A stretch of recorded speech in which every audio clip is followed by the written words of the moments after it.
दुनिया का कोई ऐसा इंसान नहीं होगा जो अपने प्रियतम से विरह मांगता हो कि तुम दूर चले जाओ हमसे, हम विरह में तुम्हारी याद में रोना चाहते। पर गोपी कह रही हैं क्यों? प्रभु संगम में उतना आनंद नहीं है जितना विरह में है, आपके पास रहने में उतना आनंद नहीं है जितना आपसे दूर रह के आपको याद करके आपकी याद में रोने में है।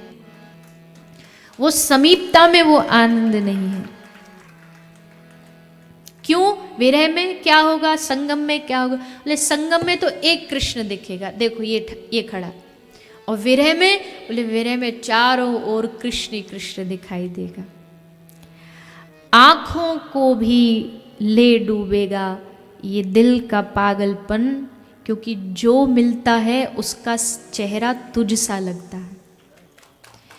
जो मिल जाए दिखता, अरे श्याम सुंदर आ गया, कृष्ण आ गया, हमारा गोपाल आ गया। तो गोपी कहती हमें विरह चाहिए, विरह तुमने दे दिया, हमने उसका रसास्वादन कर लिया, अब प्रभु दर्शन दे दो। क्यों दर्शन दे दो? ठाकुर जी पूछते क्या किया ऐसा तूने जो दर्शन दे दो? तो गोपी कहती है अशुल्क दासिका, हे प्रभु आपके दास बहुत होंगे इस दुनिया में, लेकिन हम जो हैं वो अशुल्क, कोई शुल्क नहीं लेती, बिन मोल की दासी हैं तुम्हारी, कोई शुल्क नहीं लिया हमने आपसे। सेवा तो सब करते हैं, पर सेवा में जब शुल्क लिया तो फिर वो सेवा कैसी? तो बोले अशुल्क दासिका, हम तुम्हारी अशुल्क दासिका हैं। भगवान ने कहा गोपी तू कह रही है मैंने सक्टासुर से बचाया, सबसे बचाया, और अब तू कह रही है मैंने तुझे मारा। कैसे मारा मैंने, बता। तो गोपी कहती है अरे कोई तलवार से मारना ही मारना थोड़ी होता है, कोई चक्र से मारोगे तभी मारना थोड़ी होता है। नेह किम वधा, क्या आंखों से मारना मारना नहीं होता? नेह किम वधा, हे गोविंद तुमने नेहों अपने नेत्र से हमें मारा है, अपने नयनों से हमें मारा है।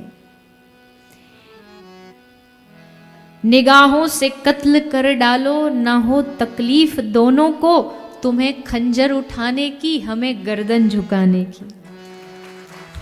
पता ही नहीं चला कब में वध हो गया, इसलिए तुम्हें हत्या का पाप लगे। स्पष्ट शब्द में गोपी कृष्ण को कह रही है, वो कृष्ण जिसको भगवत गीता में कहा है जो न पुण्य पाप सबसे परे है, उस कृष्ण को गोपी कह रही है कि तुम्हें पाप लगेगा, हमारी हत्या का पाप लगेगा। अगर कृष्ण तुम सोचते हो कि थोड़ी बहुत देर रोएंगी, रो धो के प्राण त्याग देंगी, मर जाएंगी, पीछा छूटा, तो गोपी कहती है खबरदार इस गलत फहमी में मत रहना, हम पीछा छोड़ने वालों में से नहीं है। इस जन्म में मर जाएंगी कोई बात नहीं, तुमको याद करके मरेंगी। और कहते अंत समय में जो सोचते हो अगला जन्म फिर वैसा ही मिलता है, तुम्हें स्मरण करके मरेंगी, अगले जन्म में फिर तुम्हारा पीछा करेंगी, पर छोड़ेंगी नहीं। तुम ये मत सोचना कि ये गोपी हार जाएंगी, थक जाएंगी, छोड़ देंगी, फिर रोने लगी गोपी। कभी हंसती है, कभी अकड़ में आ जाती, कभी फिर रोने लगती है। हे प्रभु माना, अभिमान हो गया हमें, बहुत उपाय थे अभिमान को नष्ट करने के लिए, छोड़ दिया, ये कैसा उपाय?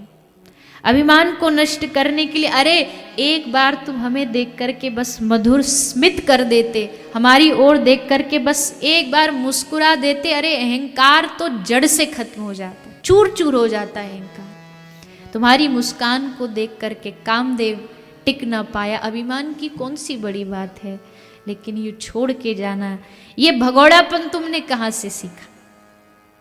तू यशोदा का बेटा है, क्या यशोदा भागना सिखाती है? मैदान छोड़ के भाग जाओ। हे श्याम सुंदर, आज हमारे प्राण जा रहे हैं, बचा लीजिए। अब मानो ठाकुर जी कह रहे, भगवान कह रहे, गोपी तू कह रही है दर्शन दो वरना मर जाऊंगी, पर तू नहीं मरी। फिर तू कहती है वेणु सुना दो, नहीं तो मर जाऊंगी, तब भी तू नहीं मरी। प्रभु हमें स्पर्श कर दो, नहीं तो मर जाऊंगी, तब भी तू नहीं मरी। जीवित कैसे? अब तक तू जिंदा कैसे है? तू तो बस, या तो तू बस लंबी लंबी बातें कर रही है कि मैं मर जाऊंगी आप नहीं आए तो, फिर भी तू जिंदा है, फिर भी बोल रही है। तब गोपी कहती है तव कथामृतम तप्त जीवनम। हे प्रभु, मैं जीवित हूँ, क्यों? तुम्हारी कथा ने मुझे जीवित रखा है। तव कथामृतम, तुम्हारी कथा लीला सुन के हम सब गोपियां जीवित हैं, वरना कब की मर जाती। बोलती बोलती बोलती एक गोपी बड़ी जोर से बोली, लो मैं प्रकट हो गया, लो मैं आ गया पीतांबर धारण करके। मानो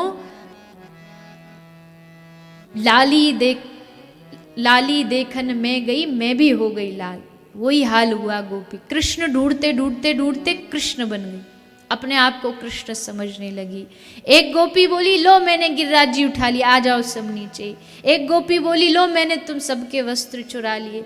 अपने आप को कृष्ण प्रेम में इतनी डूब गई कि अपना शरीर मिट गया, अपने शरीर का ध्यान नहीं रहा। फिर एक आध गोपियों ने संभाला, फिर सब संभली और संभल के फिर ठाकुर जी को पुकारा